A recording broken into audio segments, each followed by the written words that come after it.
नमस्कार दोस्तों, हमारे चैनल मोटिवेशनल सतमार्ग स्टोरी में आपका स्वागत है। आज हम आपको पितृपक्ष में की जाने वाली श्राद्ध कर्म की महिमा तथा अपने पितरों को श्राद्ध नहीं करने से उत्पन्न दोष एवं उसके निवारण की कथा के रूप में बताएंगे। और यह पूरी कथा मत्स्य पुराण से ली गई है, तो आप इस कथा को पूरा सुने और इस दोष से बचें तथा दोष लग भी गया है तो उसके निवारण का उपाय जानें। तो चले अब हम कथा शुरू करते हैं। प्राचीन काल की बात है। कुरुक्षेत्र में कौशिक नामक एक धर्मात्मा ऋषि रहते थे। उनके 7 पुत्र थे, जिनके नाम थे स्वश्री, क्रोधन, हिंसत्र, विश्रुत, कवि, वाग्दुष्ट और पितृवर्ती। पिता की मृत्यु के पश्चात वे महर्षि गर्ग के शिष्य हो गए। दैववशात निरंतर अनावृष्टि के कारण भीषण अकाल का समय उपस्थित हुआ। अकाल के कारण जब 7 भाई क्षुधा शांति की कोई व्यवस्था नहीं कर पाए, तब उनमें से एक पितृवर्ती ने श्राद्ध कर्म करने की सम्मति प्रकट की। भाइयों की सहमति पाकर उसने समाहित चित्त से श्राद्ध का उपकरण किया।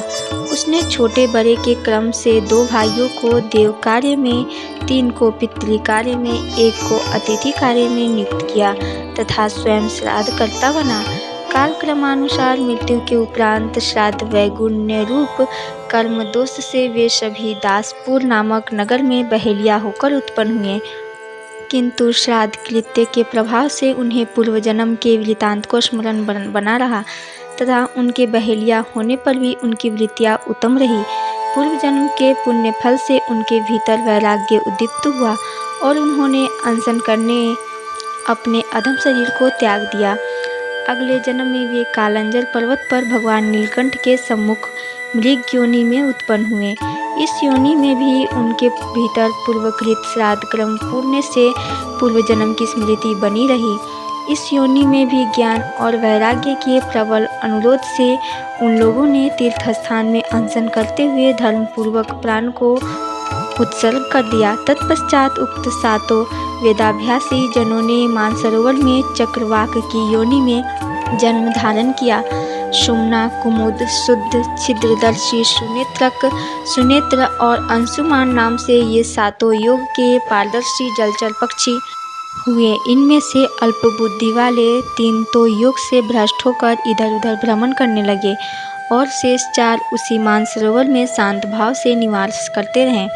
उसी समय इन पक्षियों ने एक महान वैभवशाली पांचाल नरेश को अपने क्रीडोद्यान में स्त्रियों के साथ विहार करते हुए देखा।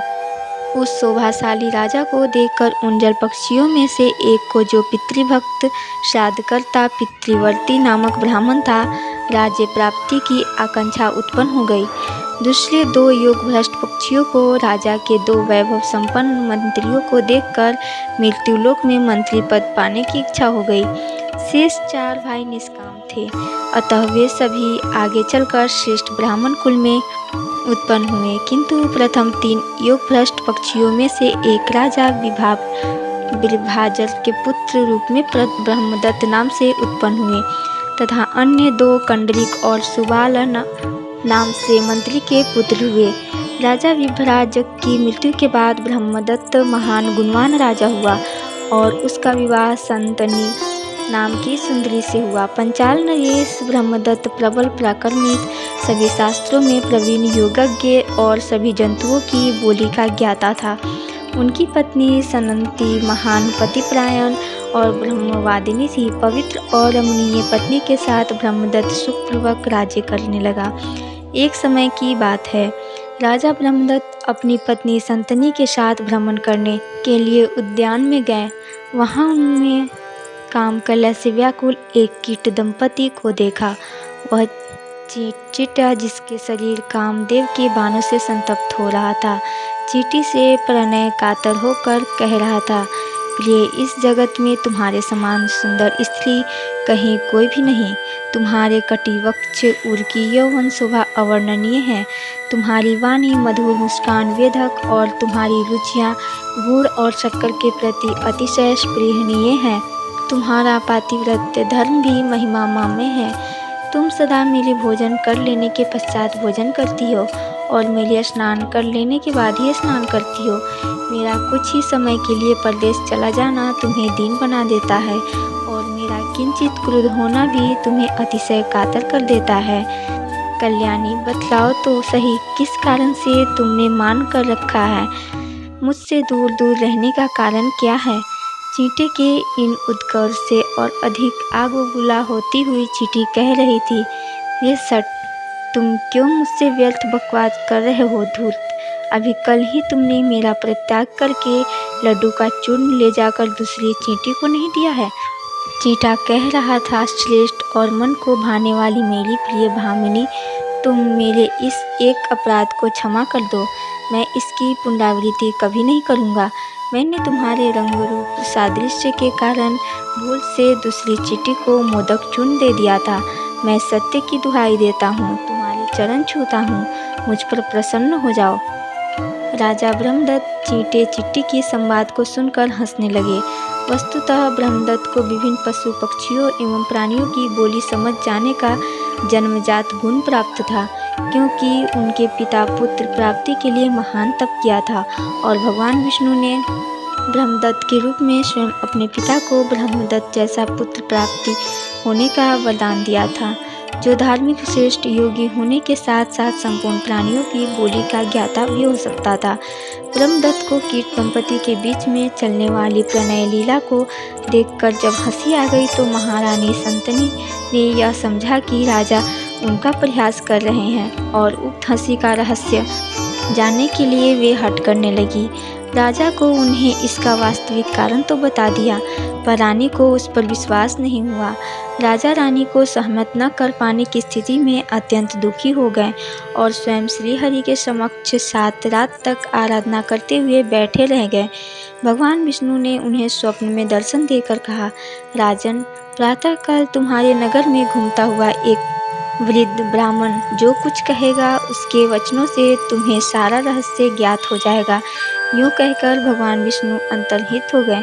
वास्तविकता यह थी कि 7 चक्रवाक जो अपने जन्म में 7 भाई थे, उनमें से 3 तो योग भ्रष्ट होकर अपनी इच्छाओं के अनुरूप क्रमशः राजा ब्रह्मदत्त तथा मंत्री कंडरीक और सुबालक हुए, पर शेष 4 चक्रवाक उसी ब्रह्मदत्त के नगर में एक वृद्ध ब्राह्मण के पुत्र के रूप में उत्पन्न हुए थे।